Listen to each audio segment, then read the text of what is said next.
శ్రీ సూక్తము 9వ రుక్కు.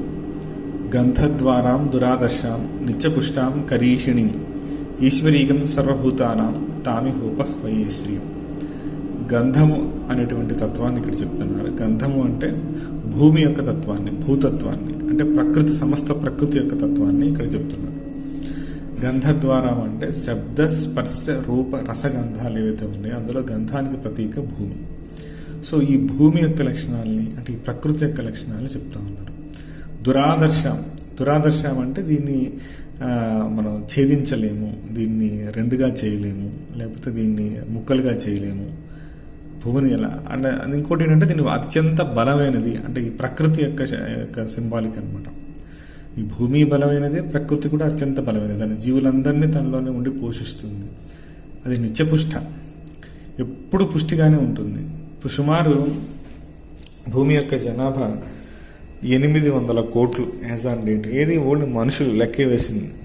అలాగే భూమి మీద ఉన్న జంతువులు, వృక్షాలు, అరణ్యాలు, శిలలు, ఆ సముద్రము, సముద్ర గర్భంలో ఉన్న జీవజంతుజాలము, జలచరాలు, వీటన్నిటిని లెక్క పెడితే ఎన్ని కోట్ల జీవరాశులు భూమి మీద ఉన్నా కానీ నిత్యపుష్టగానే వాళ్ళందరికీ ఆహారాన్ని అందిస్తుంది.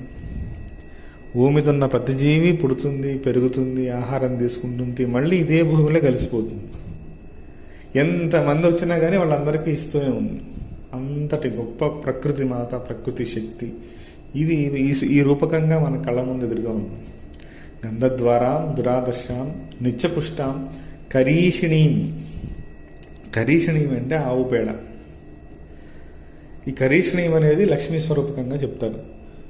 కరీషణీయం అనేది ఇంకా ఇక్కడ ఏంటంటే ఈ ఆకర్షణ శక్తి అనుగుణ భావం కూడా తీసుకోవచ్చు. ఇప్పుడు మనకి శ్రీ విద్యలో తీసుకుంటే ఖడ్గమాల్లో రసాకర్షణి, రూపాకర్షణి, గంధాకర్షణి, స్పర్శాకర్షణి ఇట్లా రకరకాలుగా వస్తాయి. అంటే మన లోపల ఉన్నటువంటి పనిచేసేటువంటి ప్రకృతి శక్తులు. ఇప్పుడు మనం చూస్తున్నాం మన కంటి ద్వారా. అది మన కంటి ద్వారా దృశ్యాన్ని చూసే శక్తి, అదొక శక్తి. వింటున్నాము, వాసన చూస్తున్నాము, రకరకాలుగా అంటే మన శరీరంలో పనిచేస్తున్నటువంటి ప్రకృతి శక్తులు. ఇంకోటి ఏంటంటే ఈ ఆవు పేడల, ఆవు సకల దేవత, గోమాత సకల దేవత స్వరూపము. ఇక్కడ ఒక ప్రాచీన కథ ఏంటంటే అందరు దేవతలు ఆవులో చేరారు. అమ్మ నువ్వు గోమాత అందరిని పెట్టుకున్నావు, మరి నేను ఎక్కడ, నాకు ప్లేస్ లేదు కదా, నేను ఎక్కడ ఉండాలి అంటే, సరే వేరే ప్లేస్ ఏం లేదు, ఈ వెనక ఇవి మా ఏవైతే పేడ, మూత్రం వీటిలోనే ఉంది, నువ్వు ఉండు అని ఆ గోమాత చెప్తుందట. శ్రీ లక్ష్మీదేవి అందులో ఉంటుంది. సో ఆ గోమూత్రము, ఈ పేడ అయితే ఉందో అది లక్ష్మీ స్వరూపంగా భావిస్తారు. మామూలుగా అది సరే, అది ఏంటంటే అది ఎందుకు దాన్ని లక్ష్మీగా మనం అనుకుంటామంటే, మనకు సైంటిఫిక్గా చూసుకుంటే పూర్వకాలంలో కళ్ళాపి చల్లటం, ఇప్పుడు కూడా కళ్ళాపి చల్లుతున్నారు.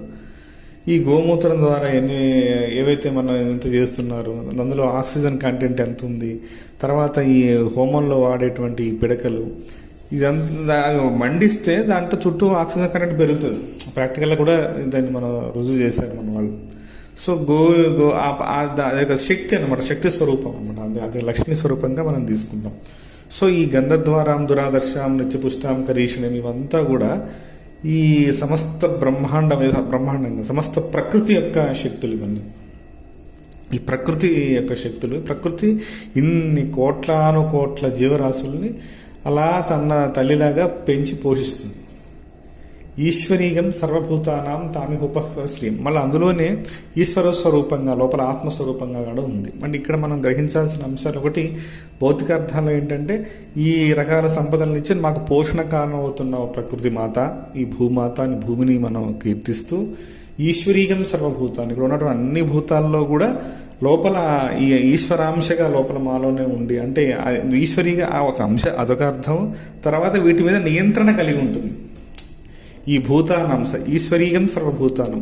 ప్రకృతి పరంగా వీళ్ళందరూ టైం కాగానే ఆకలేస్తుంది, టైం కాగానే మనకు కావాల్సిన పనులన్నీ గుర్తొస్తూ ఉంటాయి. ఇవంతా ప్రకృతి యొక్క సహజం. ప్రకృతి యొక్క మనలో కలిగేటువంటి ఫీలింగ్స్, మనకు కావాల్సిన ఆలోచనలు, సరే అది ఒక పార్ట్.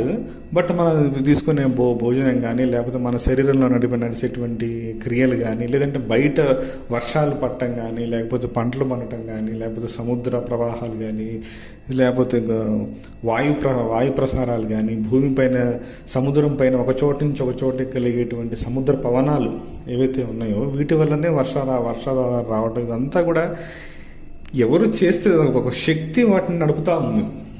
ఈశ్వరీగం సర్వభూతానం.